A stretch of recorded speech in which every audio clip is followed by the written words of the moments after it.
Good afternoon everybody and welcome to Wild Earth this afternoon. It's turned out to be a beautiful day here at Jimmy Game Reserve. My name is Tara and joining me on camera this afternoon is Herman, and back in final control is Craig. And I'm very excited. Apparently there were some alarm calls just a little bit earlier on, so there may be a leopard around still. This morning there was a leopard seen. We weren't too sure exactly what happened. It was seen by a member of the Voyageur staff. So we found out that there was a leopard seen a little bit earlier than when we got there, and the guys did go out afterwards to try and look for the tracks, and they found some hyena tracks. So we think he may have made a kill here. The impala were here this morning early out on the open area, so he may have made a kill and the hyenas chased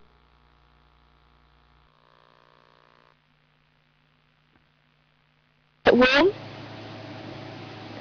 And as I say, we did hear alarm calling about 20 past 2, so there may still be a leopard around here in the area. We'd like to have a look, but we won't be able to go and look around by the dam until a little bit later on, until the guests leave the lodge. So for now I'm going to stay around the quarantine area a little bit, maybe head down towards Chelapan and see if we can find any tracks. I have also looked out for the baboons. They did call as well in amongst the impala calling, so maybe they're still around too. It'd be nice to catch up with them and see how they're doing this afternoon. So let's look out for, so let's jump aboard and see if we can go and find them.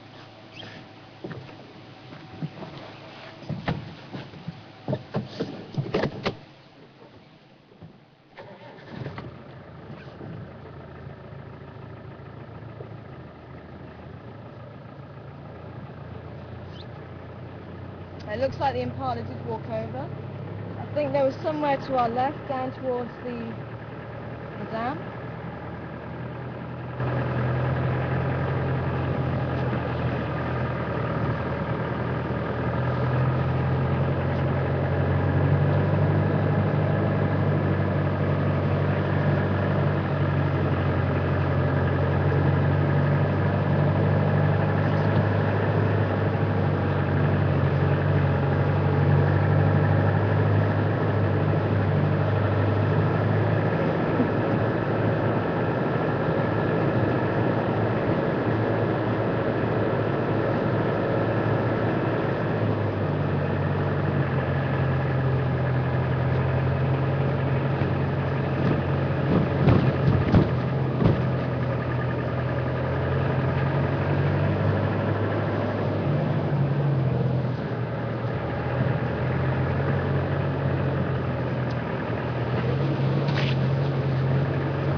Also go out a little bit earlier on today, try and look for Karula, maybe any of her tracks as well. But unfortunately, I didn't see anything over in the west, on Triple M boundary or anywhere around there. So she may still be in Zimbambili, and we're waiting for her to pop up somewhere, as she usually does. So I'm pretty sure she is keeping those cubs nice and safe away from the lions. Remember, we did have the Nkapuma Pride here just a few days ago in the same area than we last saw her, and I think she may have had the cubs somewhere in the same block. But she is a very intelligent cat, and I'm pretty sure she would have kept those cubs nice and safe.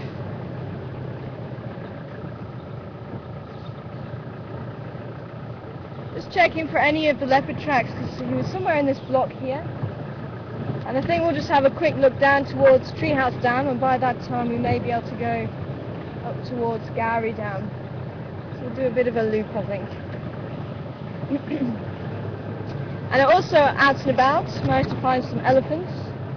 There's a small family of elephants on Shabam Road having a mud bath, so they may have made their way down to Treehouse Dam as well. And I also posted up a little clip of them that I managed to film as well.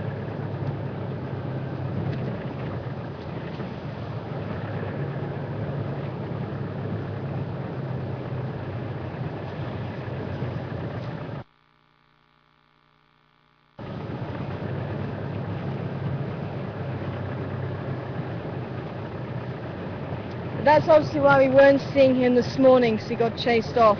Thought it was a bit odd. We weren't seeing. I'm not too sure who it was.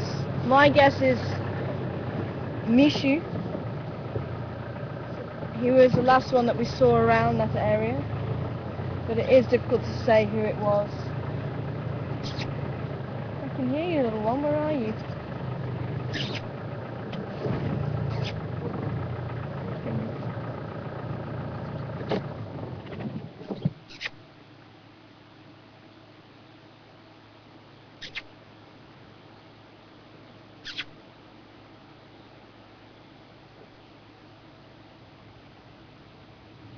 I can hear a dwarf mongoose in amongst the grass here.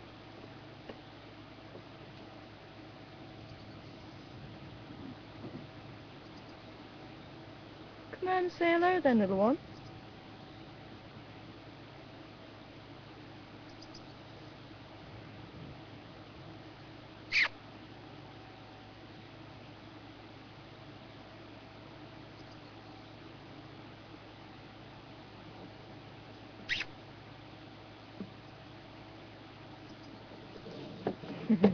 No, not going to come out.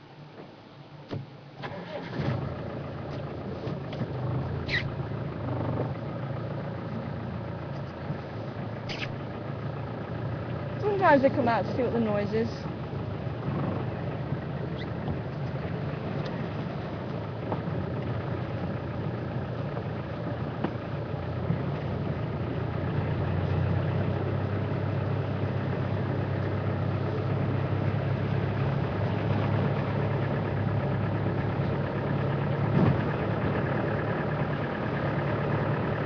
And if anybody would like to send through any questions this afternoon, it would be great to hear from you. All you need to do is send them through to finalcontrol@safari.tv. And this afternoon, just like I did this morning, I'm not going to ID any Franklins. I'm going to leave that up to you guys. So if anybody would like to ID any Franklins that we see, then you also need to send them through to finalcontrol@safari.tv.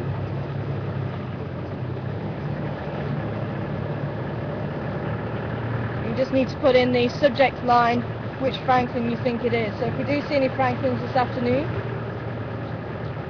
up to you to ID them.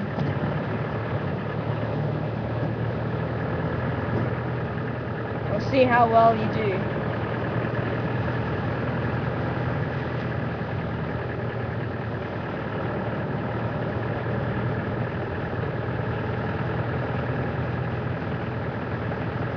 We got 1 out of 2 this morning, which was good.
Oh, there was a woodpecker.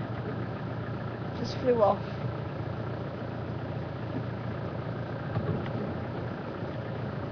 Not sure which one, it was too fast. Could have been the Bennets though.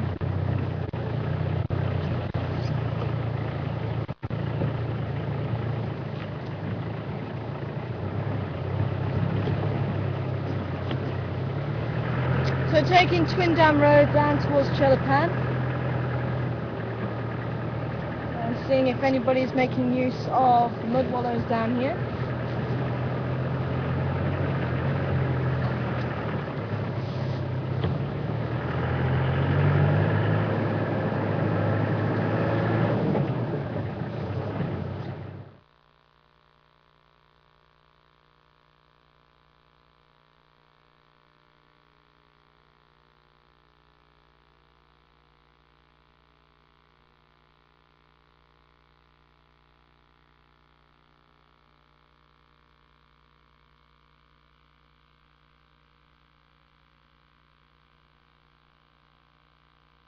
It was clear, and all the buffalo was sitting in here, if you remember. And now there's algae. And it's possible, there's a comb duck as well. Male comb duck.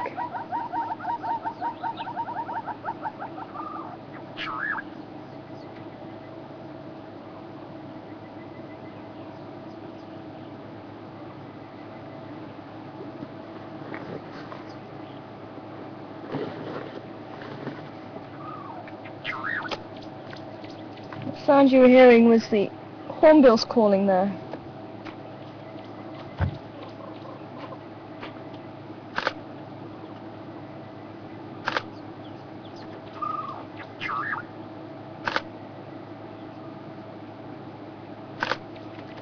It's beautiful, you can see the iridescence on his wings there too. That's where I got its old name from, the knob-billed duck, because of that knob on the top of the beak there on the males. Females don't have it and they're slightly smaller than the males. Now as soon as an animal sits in there, maybe a hippo or a buffalo, that starts churning the water around, that algae should dissipate.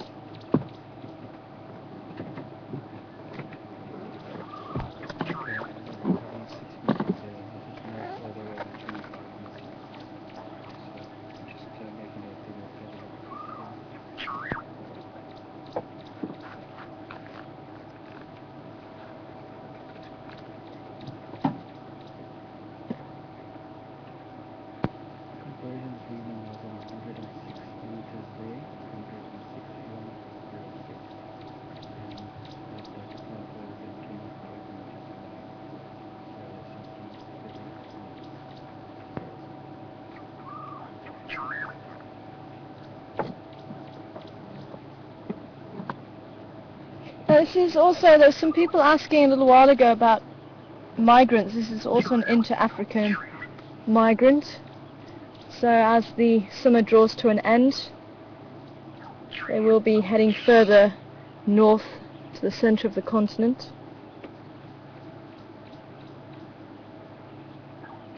But it is thought that that knob on the bill is for display.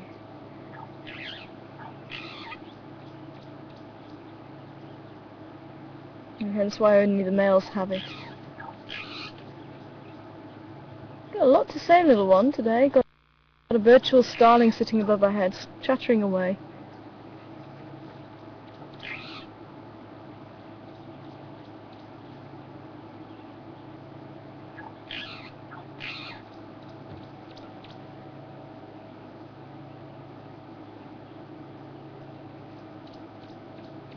Now some algae can be dangerous to animals, and it can be dangerous for animals to drink the water. And it tends to be not the algae itself, but when the algae dies and it releases the toxins. And it's really difficult to say because some algae can be, or can grow when hippos are around. It's thought that the hippo dung actually encourages algae to grow, and yet when you do find hippos, they can also help to clear the algae, and it's the movement of the water that stops the algae from settling. And that's obviously happened here, that animals haven't been here for maybe a day or so, and with the sun and the water not being drunk or used, drunk. Drunk is better.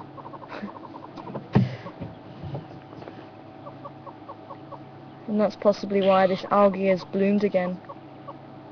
If a buffalo does come and rest and move the water around, I'm sure it will disperse fairly quickly.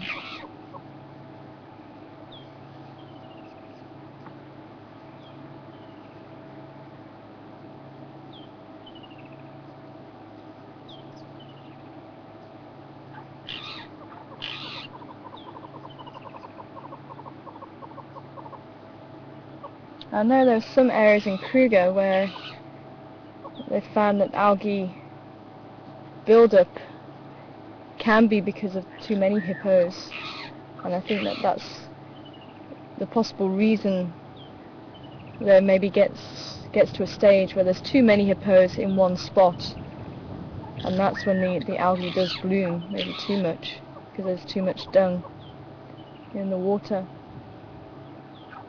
But they're still not sure exactly why it happens, why it blooms. That's, I think, one of the theories behind it.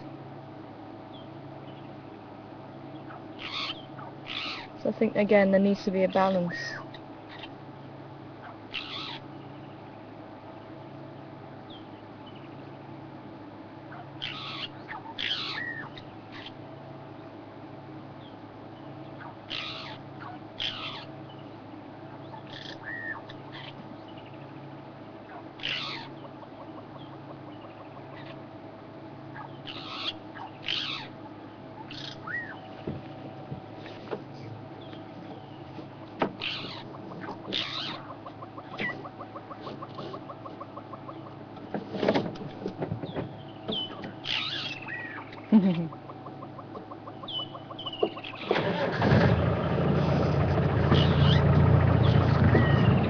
Nice to see something we don't often see here.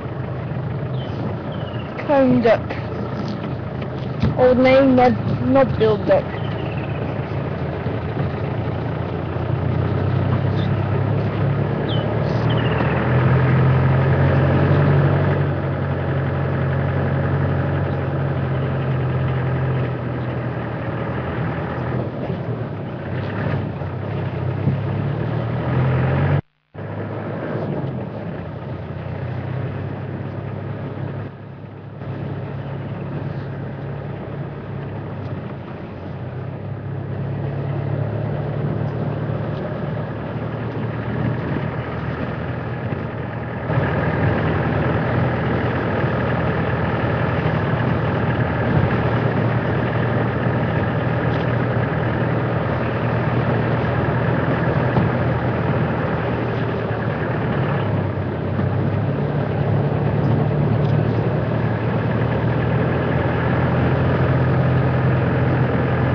Hi Tammy, welcome on board this afternoon, great to hear from you.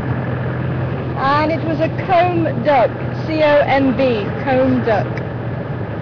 And its old name was a knob-billed duck, K-N-O-B, billed duck. And that was the male. The females are much smaller without the lump on its bill.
One of these days,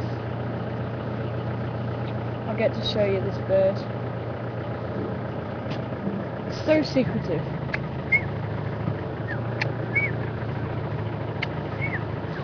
I can't do it that fast. You've been practicing, Herman. Just good.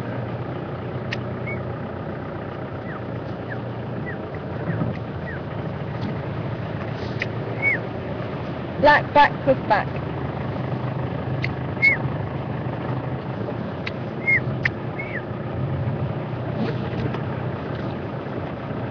Hello, mister. I was hoping to find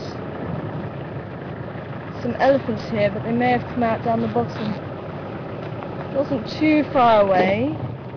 It was in this block that I saw them, but on the other side. So we might do a quick route around that side. He has moved on now. I'll stop and say a quick hello to Humgo.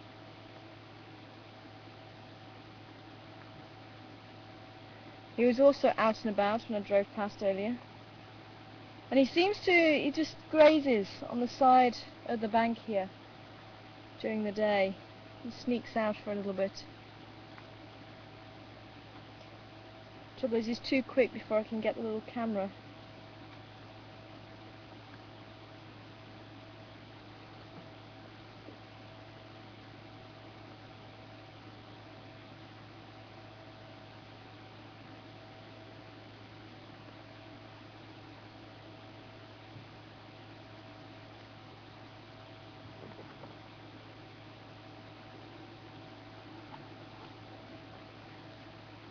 Because generally this time of year hippos will leave the water to go and graze at night. If ever you've seen the hippos yawn, they've got extremely long canines and incisors, so they don't use the front teeth for chopping the grass. They use very hard lips to chop the grass, and then they transfer it to the back of the mouth, just like a rhino. Rhinos also chop the grass with that thick lip at the front, and then grind it with the molars.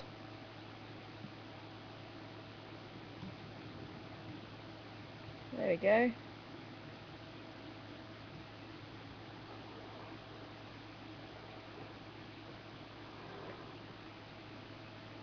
Thanks for that display, mister. So hopefully you may have just seen the bottom canines and incisors. They can get 40-50 centimeters long sometimes even 60.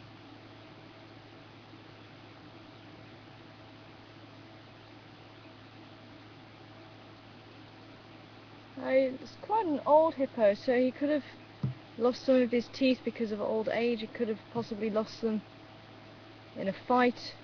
The others seem to be much smaller, so they could have worn down through fighting. The males do use their teeth for fighting. They can get quite deep scars on the side of their bodies because of it.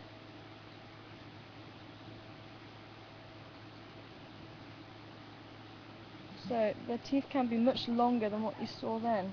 I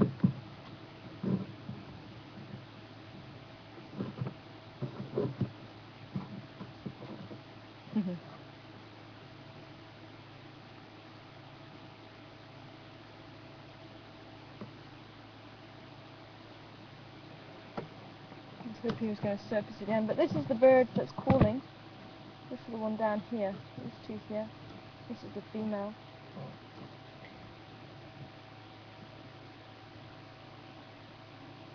And I don't know if you can see this, but he fluffs up the feathers on his back, and that's where he gets the puffback part of his name from. And the Afrikaans, sneeuwbal. Is that right? Sneeuwbal. Sneeuwbal. Snowball.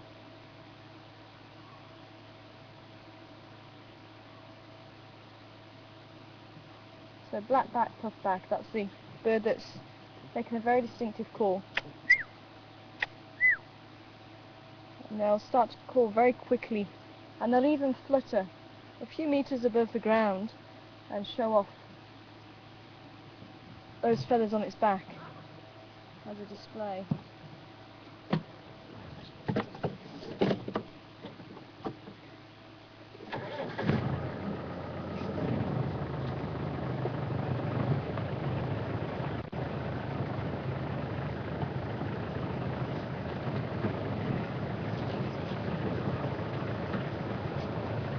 I think he's quite happy having his solitude.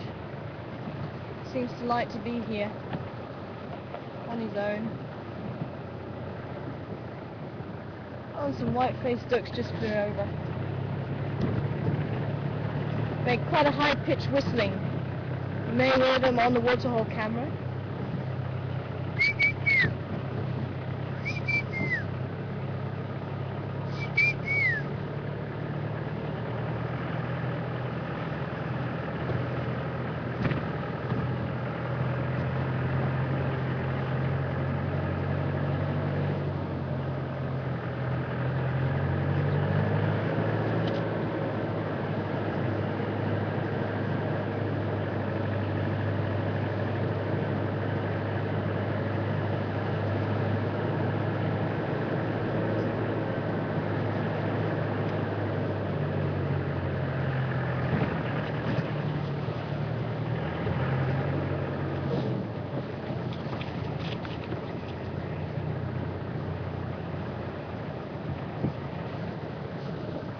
Whose tracks have we got here?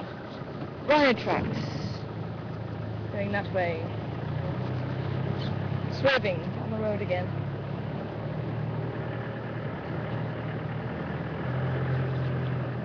And there's my elephant tracks. Heading that way. Okay. So maybe we need to check out Gowrie Main. Next road over. Let's keep going this way. This is where the rhino tracks are heading. So we'll do a loop around. Maybe head down towards Twin Dams. Yeah, this is where they all came out. Little elephant herd that I found.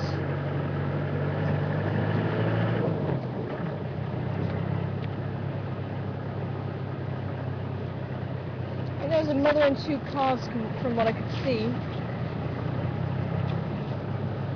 were using the mud to cover themselves with.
Bypassing the little pans on Shabam Road. They also have a little bit of algae in them.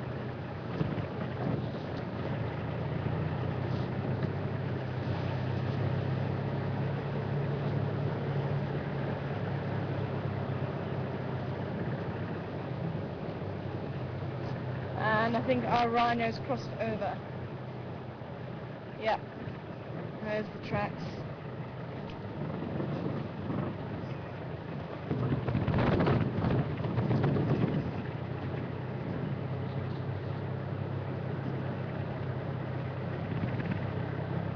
Well, they didn't look too fresh, so it could be the rhino has gone to mark territory down there and he's on his way back, and maybe he'll pop out somewhere else.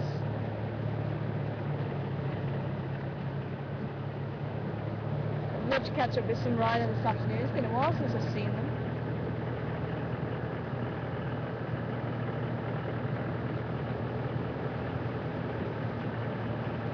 But the last time I saw them, we had Shorthorn, the territorial bull, chasing off the young male and female. Actually, I don't think that male's too young. It's only got quite a short horn. The male with the young female, and he was gently persuading them, should I say, rather than chasing them, to leave his territory. And the thing is, because the little male was not aggressive, but he wasn't showing maybe respect to the bull. He wasn't showing submissiveness.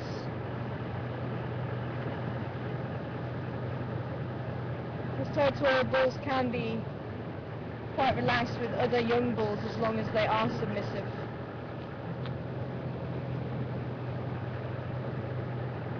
What was quite interesting is when the young bull started trying to charge at the older bull, Shorthorn, he just stood his ground. The younger bull was trying to intimidate him, and he just basically said, "Is that all you've got?" That was quite amazing to watch. He took it all in his stride. He was not fazed by it at all. And he wasn't being aggressive towards him, he was just following behind them. And I think that episode has carried on for at least 3 weeks or so. Maybe even longer, actually. It's just before I left to go home in December. That's when we had the same situation. Shorthorn gently pushing the younger bull out. So he hasn't taken the hint.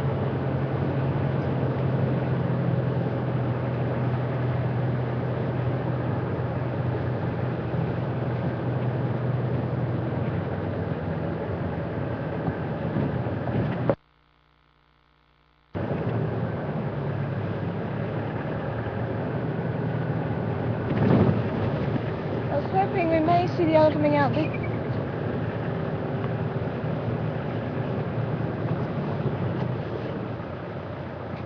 Maybe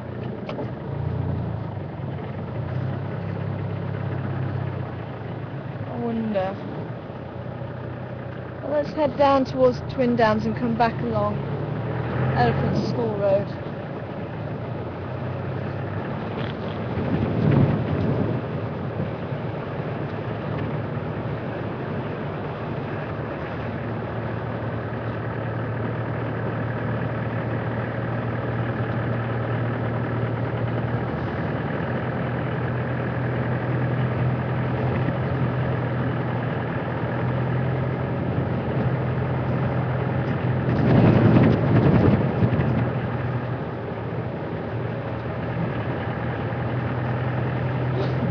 Bless you.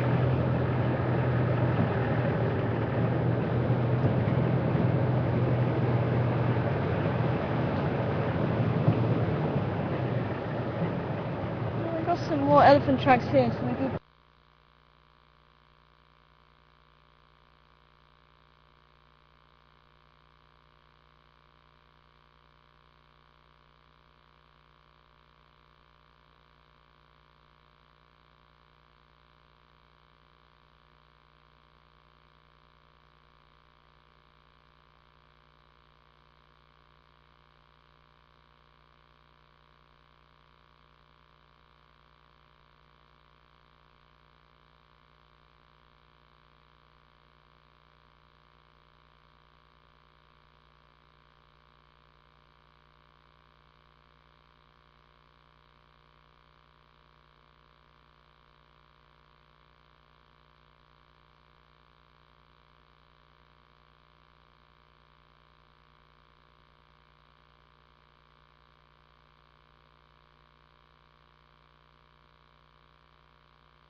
I think he's managed to cover every part of his body with the mud.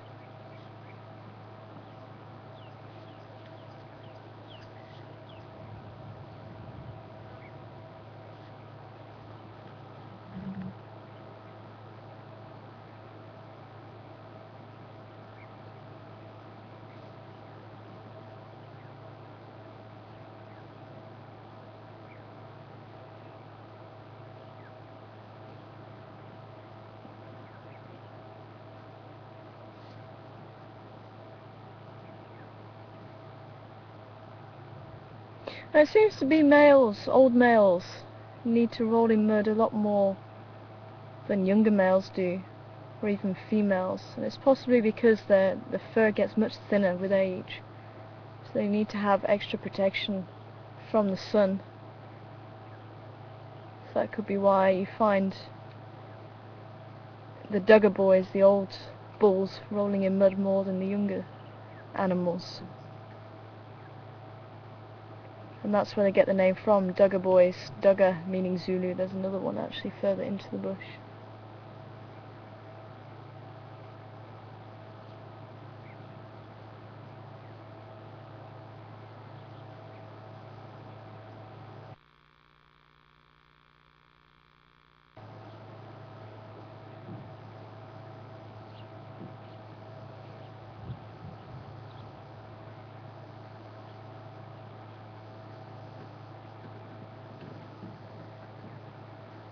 It's been quite a while since we've seen a very large herd of buffalo come through. This time of year the females may split apart from the bigger herds.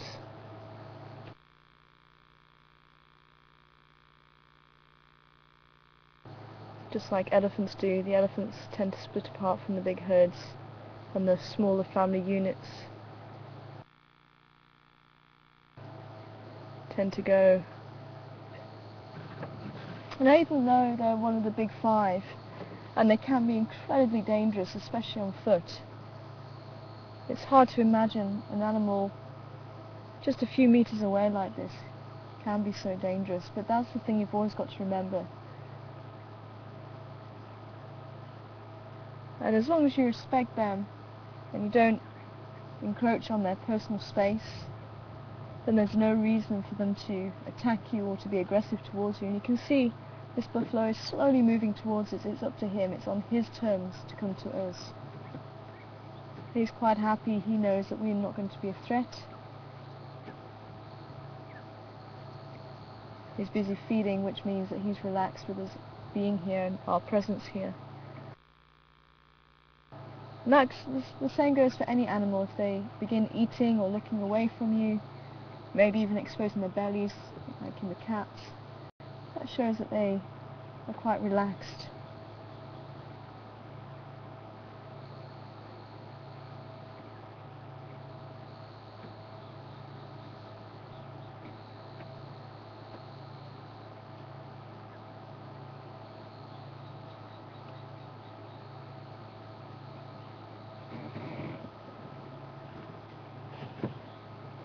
I can't see any sign of any more elephants. I think they all must have crossed over from looking at the tracks. So once this male passes, we'll continue on.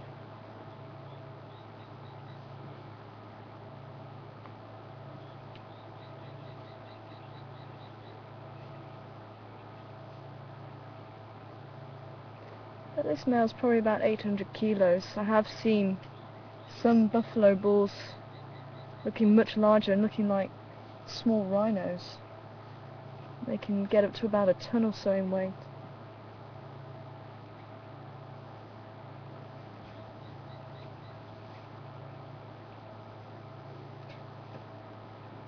And these single bulls on their own tend to be more dangerous than the females in the herd. The females in the herd have that herding instinct. If one runs, they all run. Whereas the older bulls, they tend to be on their own, they tend to be much older. And they do tend to be a little bit more bad-tempered in nature.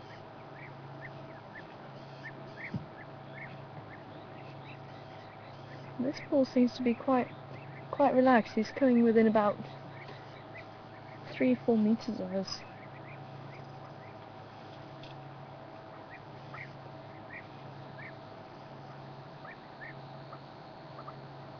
I think he's gone off to join his friend now. He's gone that side of the bush, so I think he's joining him.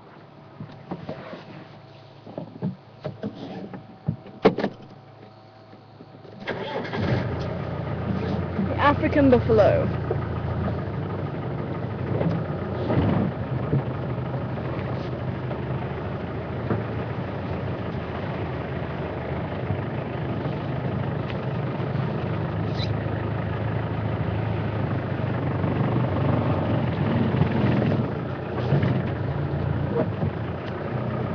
Maybe some more still lying down. Oh, there is some more. I think look at them before we move on, I suppose. It's quite nice to see them.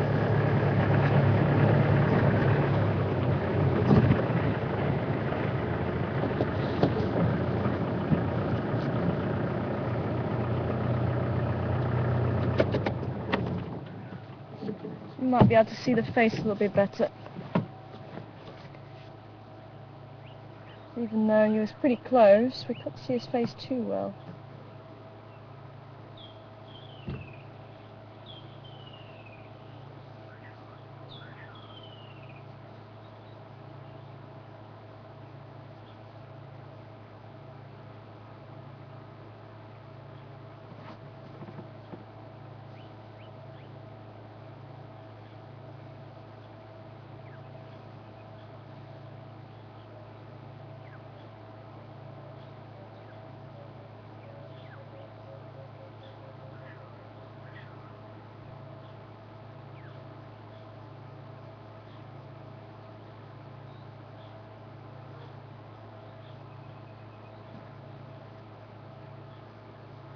And they're busy ruminating now, chewing the cud,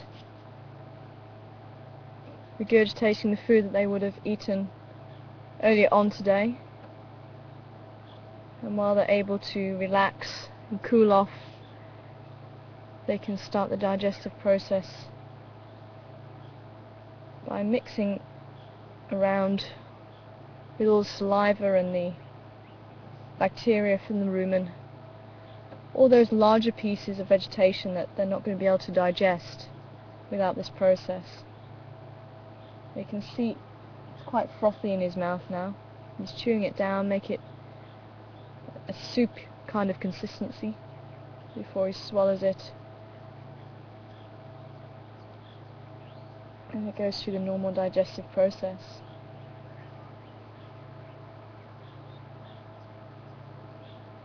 You can see the red-billed oxpeckers on the back of the other two.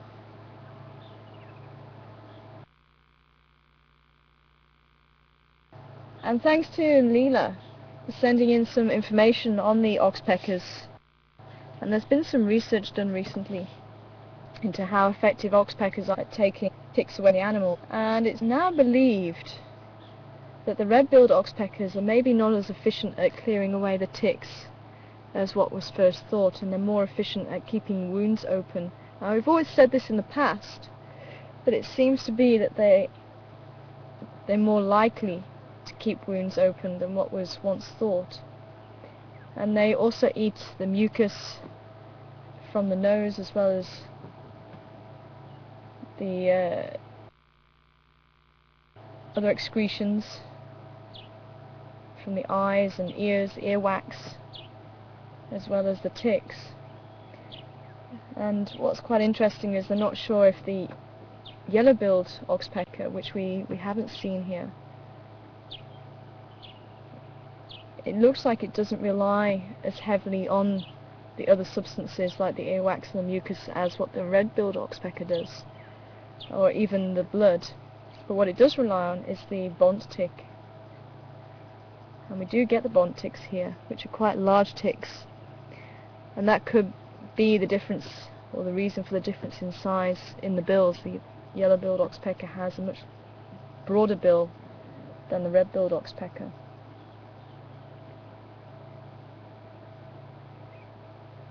It's quite interesting. So thanks for that, Leela, if you're watching.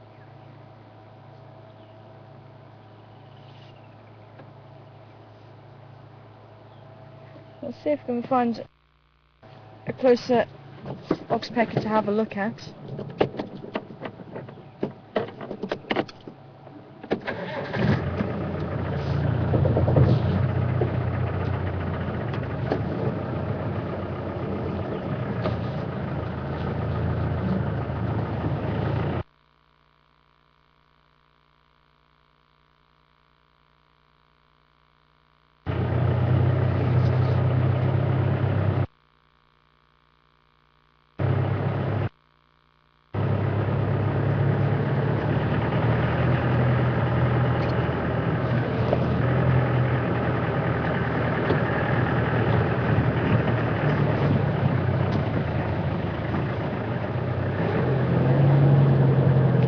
Male impala around.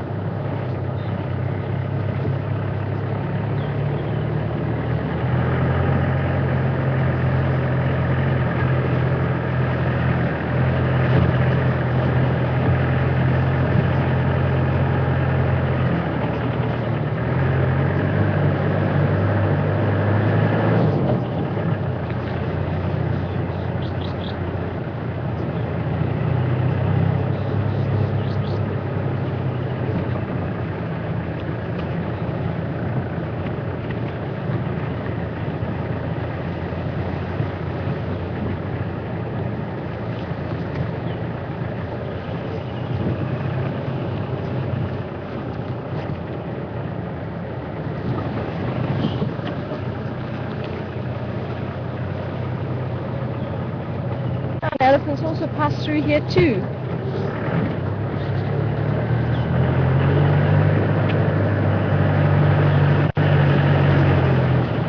Now I am sure I've already moved this tree from the road before.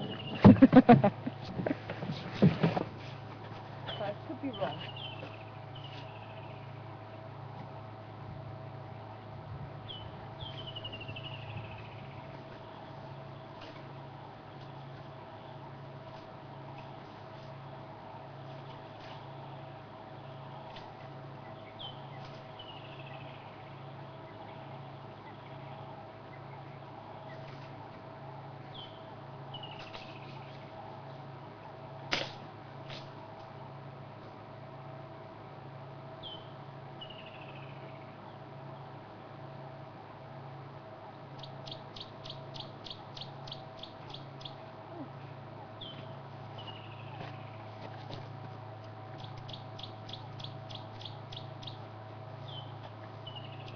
This is a wild grape that's mixed in around some of the branches.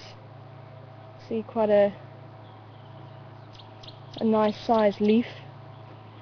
It's one of the wild grapes that we get here. And I'm just trying to remember the Latin name of this one. I think it's Roicus edulis, I think. I'll just have to check that one though. Quite a beautiful leaf. Have you got it there? They don't get too much bigger, maybe about that sort of size. But it was wrapped around one of the branches here that the elephants took apart. I think the elephants have actually moved this branch out of the way, and I think they're actually using that game trail, and that branch was in the way, and that's possibly why it was out in the road again. But I definitely have moved that branch before.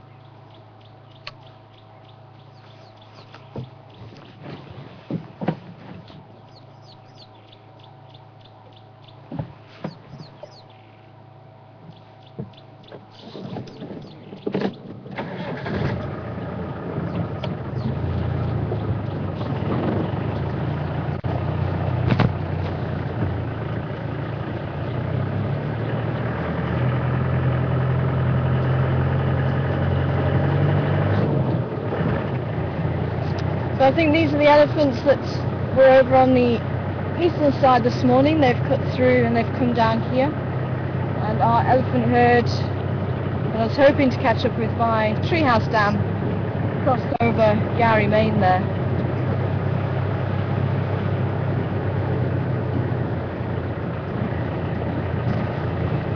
Could even be family units from the same herd, but maybe she split away and she's now finding her way back to the main herd.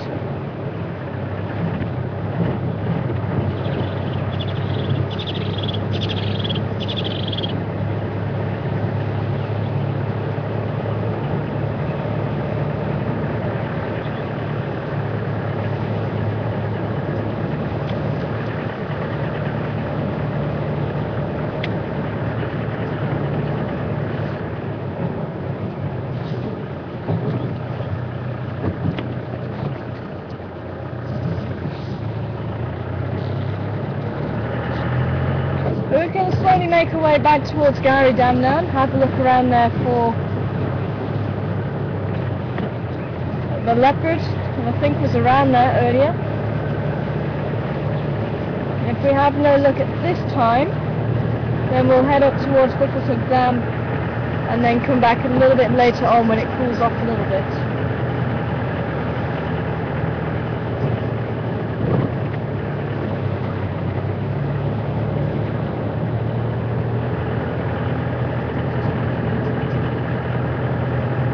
But I also want to have a look around there because I'm sure I heard the baboons calling. It'd be quite nice to try and catch up with them, as I said earlier.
tree squirrels in the road. I wonder if they...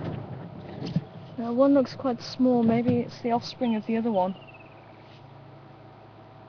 Could be looking for insects in the elephant dung there. Either that, or maybe they're fighting over territory. One does look smaller than the other, so I think they are related.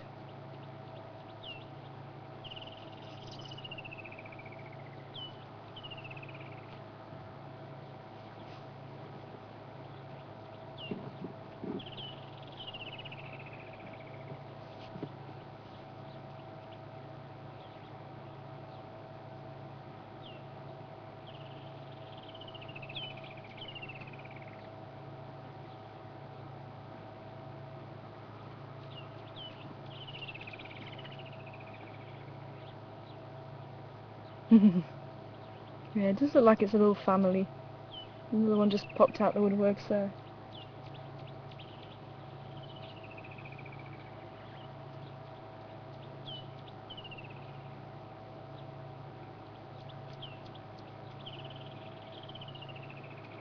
They are a rodent, same as the rats and the beavers, the porcupines. And it's a continual growth of those front teeth, these ones, these incisors. And it's they have to constantly gnaw at things to keep those teeth as short as possible, but also to keep them sharp. And they lack the canines. Yeah, it has got something out there. Oh, I think it's found a marula fruit, a marula nut. Maybe that's what it's looking for. To get into the seed pod of the marula fruit and eating the nuts inside. But they lack the canine teeth, which are the pointed teeth in most animals. And that's one of the differences between rodents and other animals.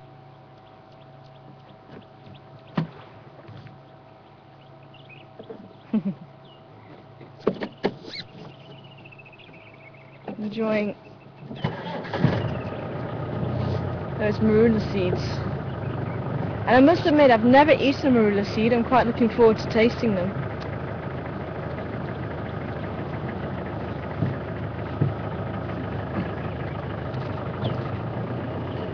Yeah, it's picking up the marula skin. Maybe checking to see if there's any seeds in there. It doesn't look like there was. He didn't pick anything out.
If you can copy me, there's some in Yari at Twin Dams.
on the western side of Quarantine and then come back round towards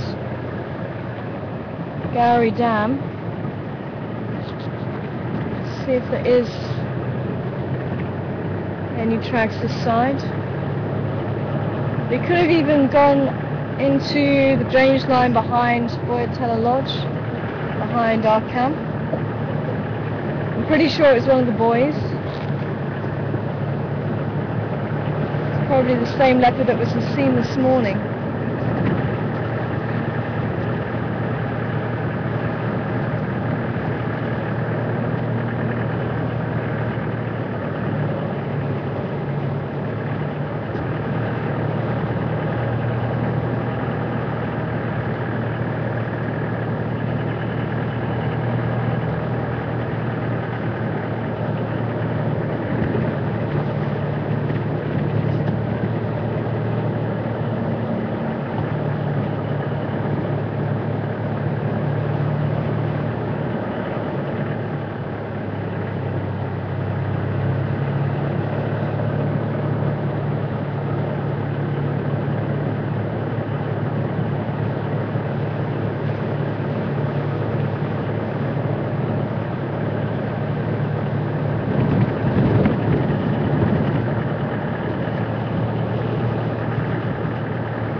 Commotion going on over there, and there's also a squirrel calling.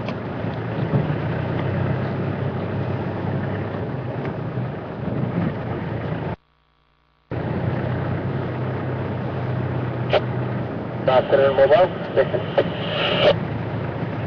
Afternoon, I'm just leaving now. I will just check in Jam Road. We did Yanka our coloring light. 1, 2, 3. And Mahalat. South of Gowrie Dam, so I just want to check. Okay, thanks. It's lane open, green corner. Going to the Gowrie. Good afternoon, mobile system. Good afternoon, stations. I've checked Treehouse Dam and Twin Dams. There's just some in Yari at Twin Dams at the moment. Thank you. Nothing to pick up this up. To just in Yari, I wanted to come down to Gowrie Dam once you guys are out on drive. I'll come and give you a hand there to find some encounters of the Ingwe.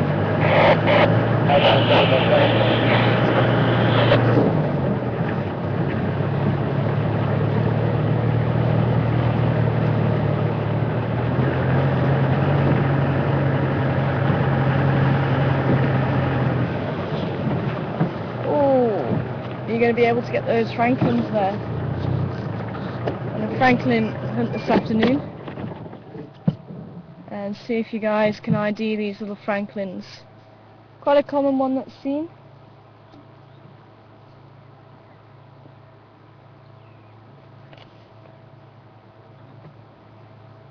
As he moves off into the bush, I still want to go and check out. I can hear the squirrel calling still. So just a quick one.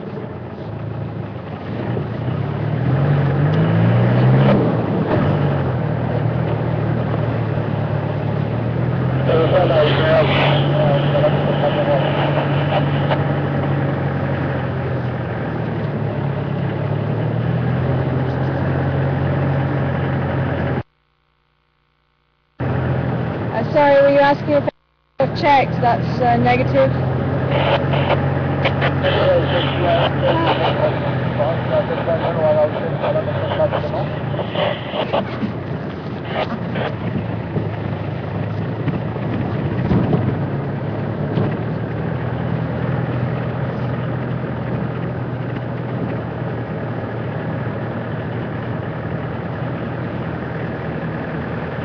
So the easiest way to try and ID Franklins quickly is to check the beak, the head and the legs, the colour of each.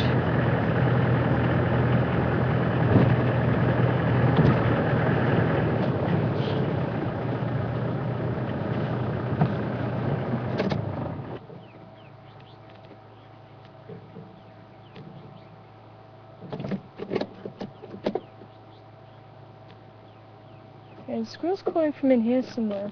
It's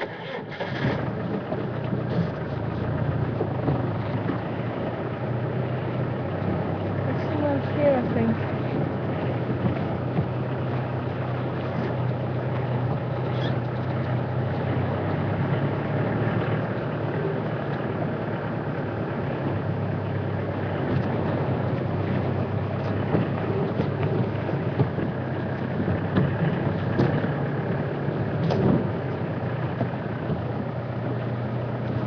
I heard the francolins further down. There was another squirrel calling further down here too. There is a big bird of prey, so maybe that's what it was. See the bird of prey flying over now.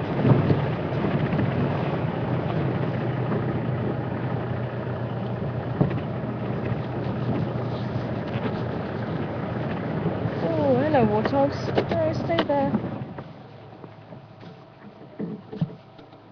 You all just darted out the shadows.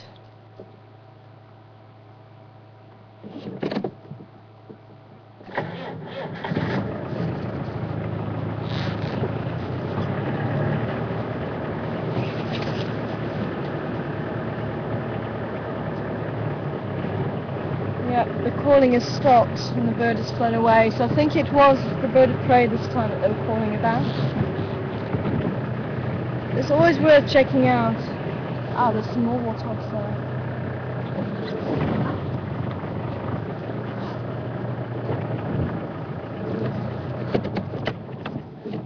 And I think this could possibly be the female who we saw for quite a while. With the two piglets that are now extremely large. And she runs away. But we haven't seen her for quite a while. There she goes. You may have noticed the tail. As soon as they ran, came straight up, and that's a natural reaction.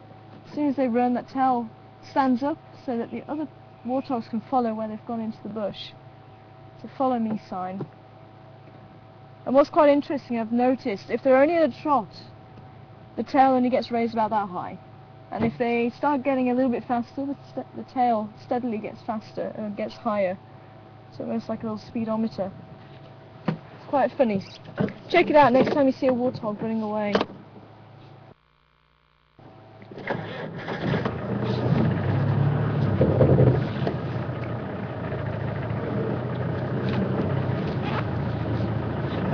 I think Pumba is Swahili, I think, for warthog.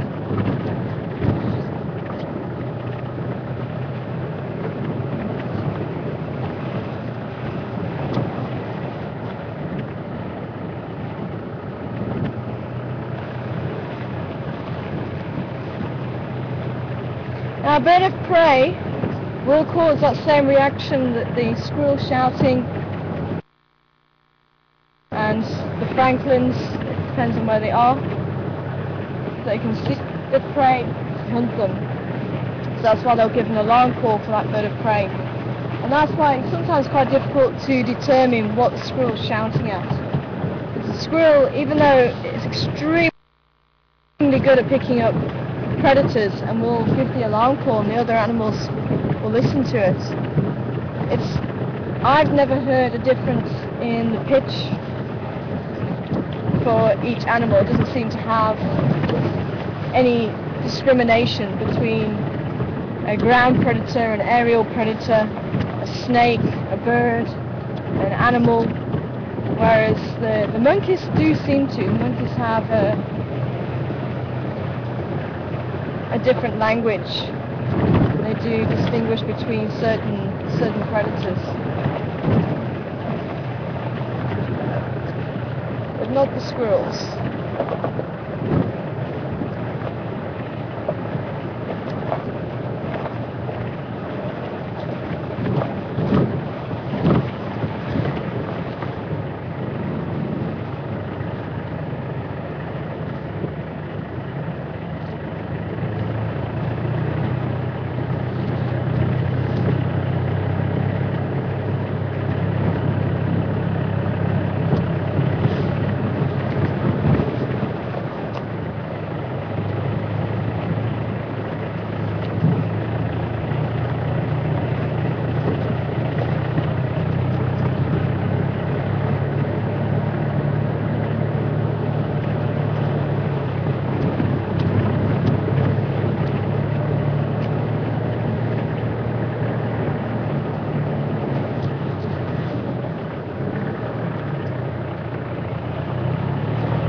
Okay, because it is caught up against the movement.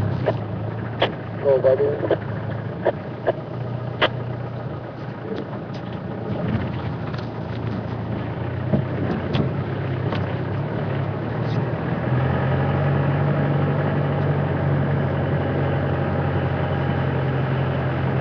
Hi, Kimmy.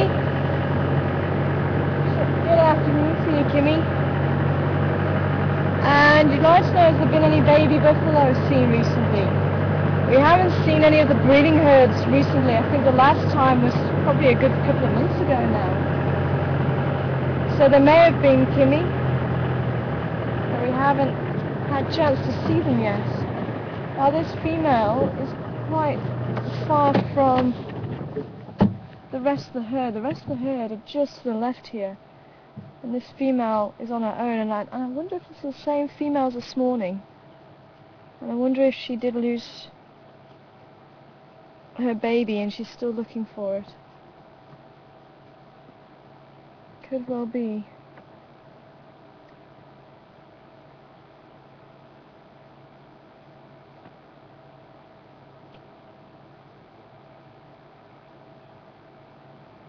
Female impala. And she can see the herd, she knows the herd's there. And it was almost as if she lost the herd this morning and she was running to keep up with them.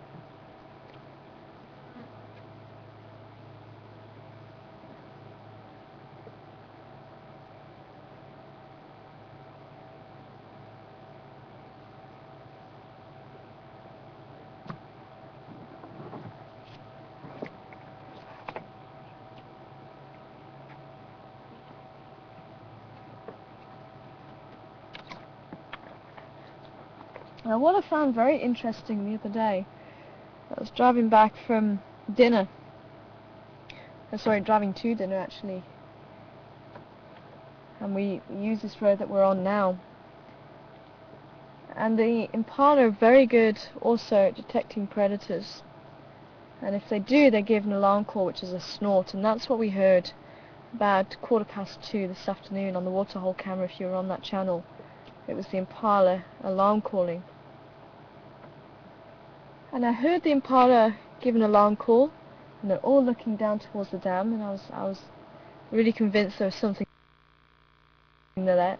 I'm sure there was.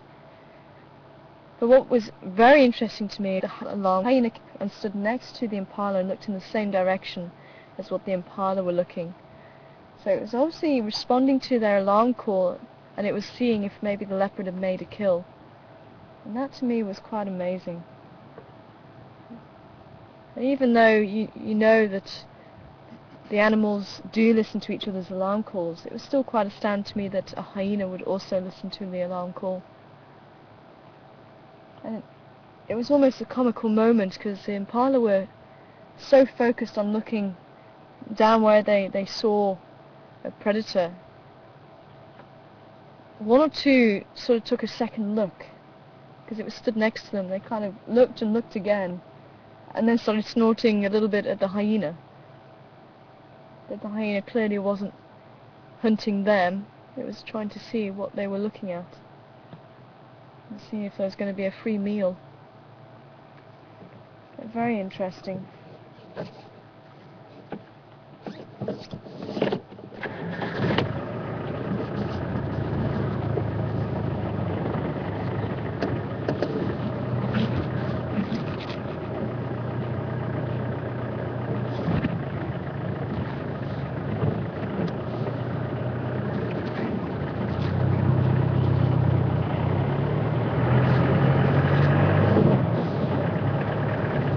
the impala's still a little bit jumpy.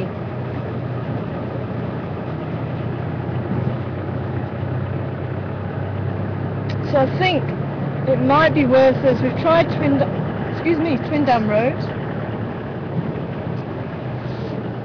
I think we'll go over Gary Dam and check out Mvugu Road maybe. I think Texan tried Gallego shortcut. But it could be the leopard is just sitting in some shade somewhere. And judging by the sound that was coming over the microphone, the impala must have been very close to the water's edge. The sound was very loud. All these tracks are fairly fresh from them. So they moved up onto the quarantine area away from the danger zone where they saw the leopard.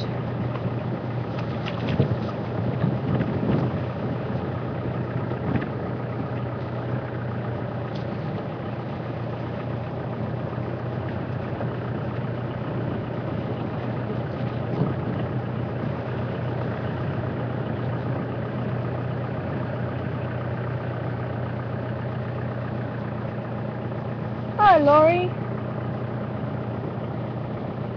I'm sorry to hear that you're not feeling well and you're wondering if it's possible that the female impala is not feeling well. Do animals move away if they aren't feeling well? And not to my knowledge, they may fall behind the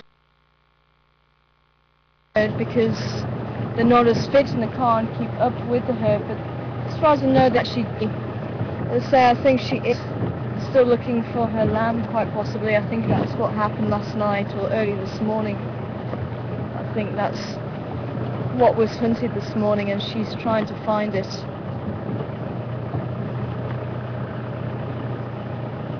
Could be that maybe it's not even her normal herd. Oh, there was a slender mongoose. Maybe it's not even her herd. Maybe this is her herd here. So she's trying to be with them, but she's looking for the right herd. Could possibly be.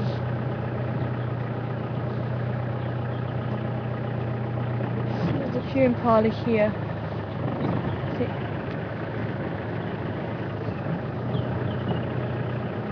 Beautiful one with the sun shining on her. They really are just such a stunning antelope. They really are.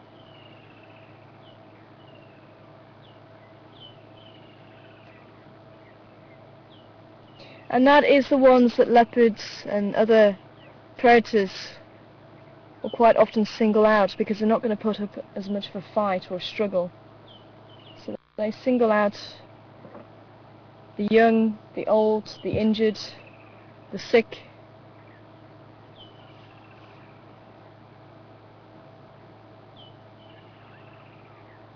You see the young males there.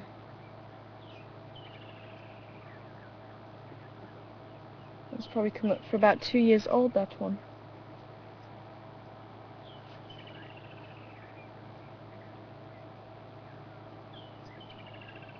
We might be lucky with our oxpeckers here. I can hear them.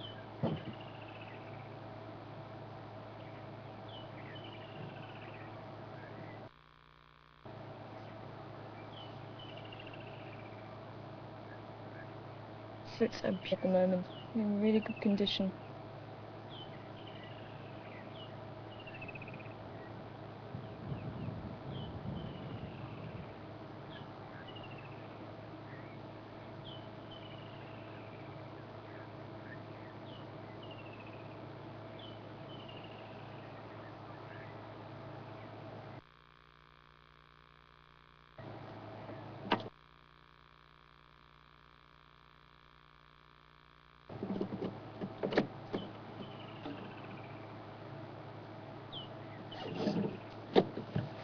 Seems well now. I'm pretty convinced.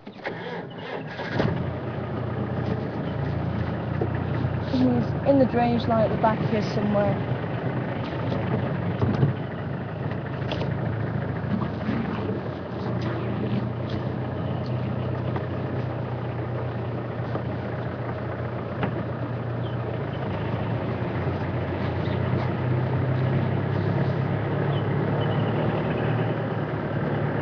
and have a quick look for the crocodiles to go by. I do hope he does stick around. It'd be nice to have a crocodile. I don't know if Sapiwe's seen it yet. And I must admit, that day I saw it, I really wasn't expecting to see it. I thought it had moved on. And I just saw the shape of it just swimming along. The next thing I know, I realised it's actually going towards the buffalo that's sitting on the bank. And in the water, no, a crocodile of about 3 meters, I don't think is really strong enough to pull down a buffalo that size. But it does look like our Egyptian goose family may have lost some members.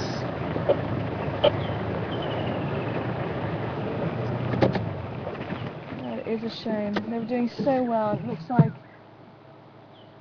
this is the second time I've only seen 3 in an adult.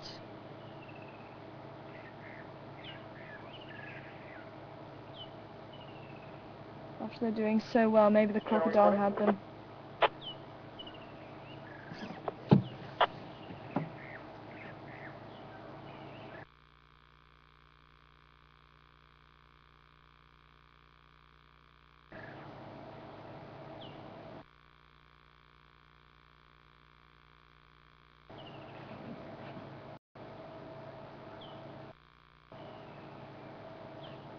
Could have been a monitor lizard.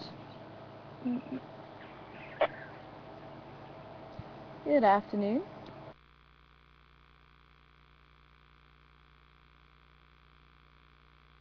How are you? Very well, thank you. How are you?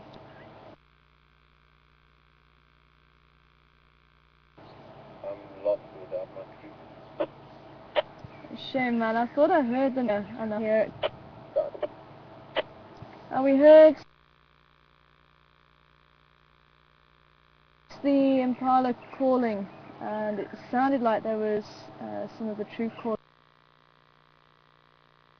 as well. I could see you all around. I will do that for them this afternoon. Excellent, nice.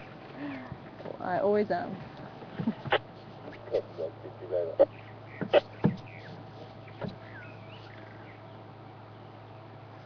Graham just asking if we have seen the troop there.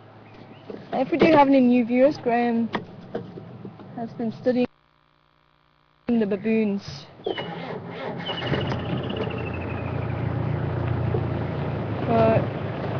Probably going on for about 7 years closely, but I think he's actually followed them for maybe a bit longer than that, off and on.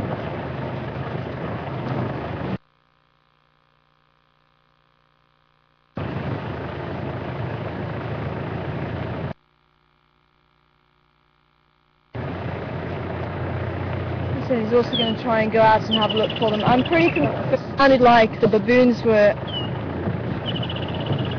having a bit of a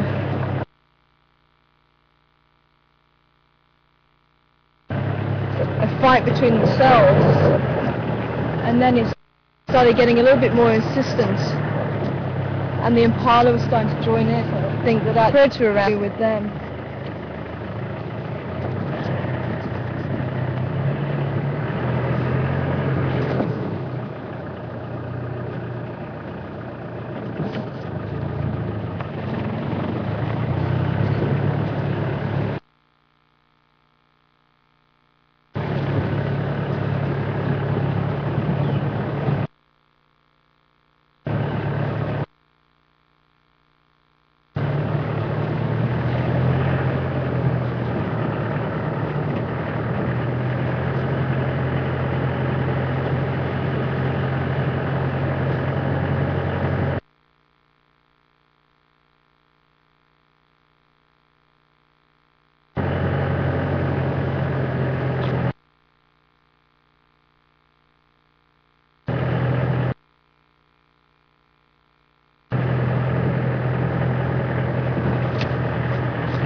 check out. I think it's here, isn't it? There's two track. And there's the termite mound. The boys you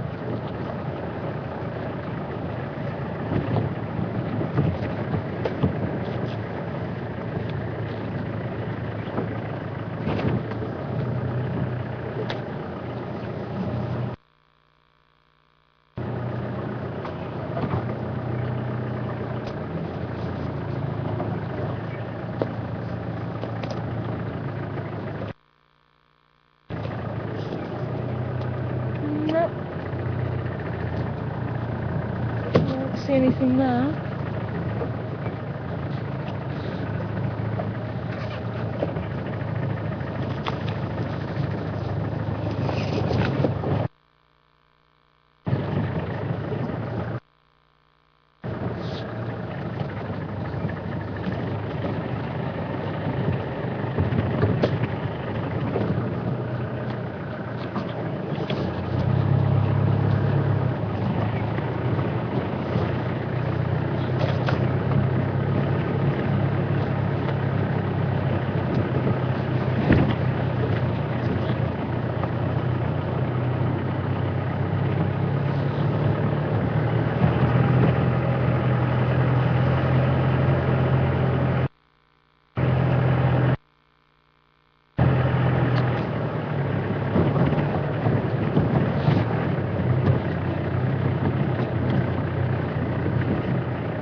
Quick down.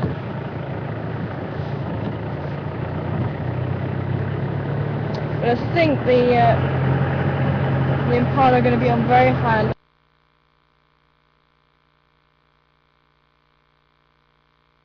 this afternoon, so you may not even bother going through to quarantine area. They might do. You never know. And take the little 2-track down to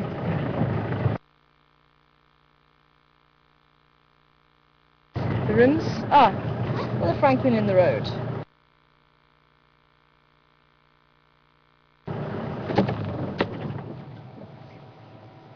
I don't think anybody's come. Same one as.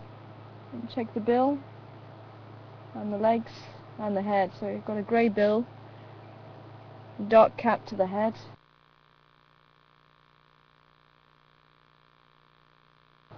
and orange legs. So if anybody wants to have a go at trying to ID it, then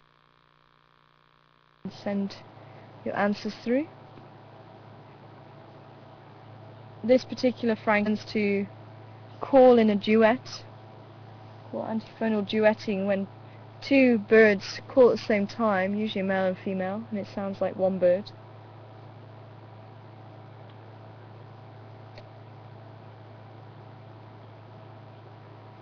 You can see the beautiful colours on it, and unfortunately it's quite a common bird, just like the Impala is quite a common antelope, and it's quite easy to overlook it sometimes because you're so up.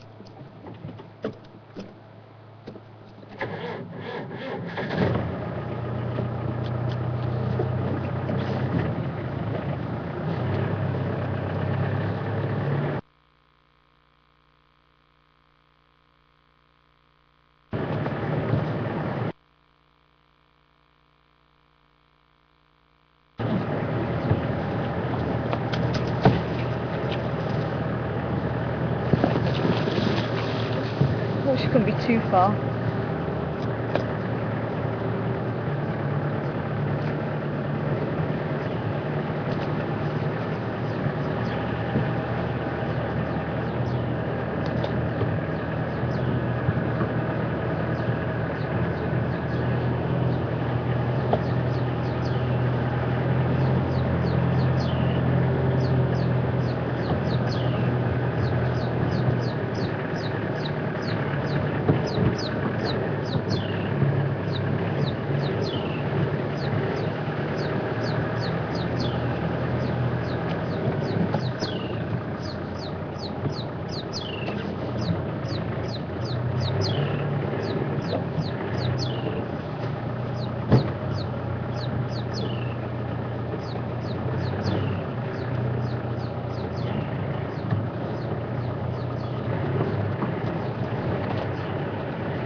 Now around the back of the lodge.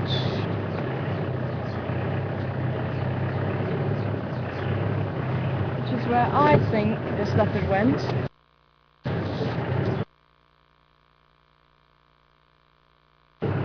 I could be wrong.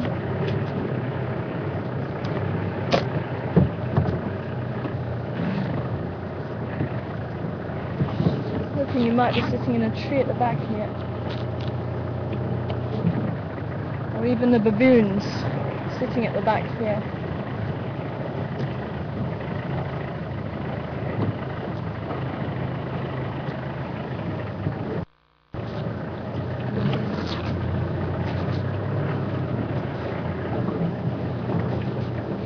Thanks Brenda, you're the first one and you've got it right, thank you.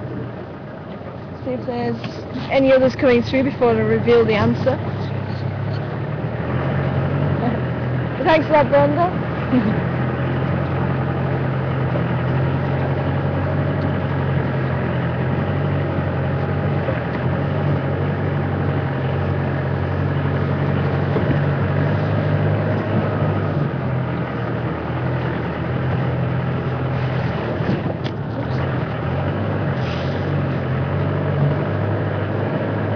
It's about a medium size.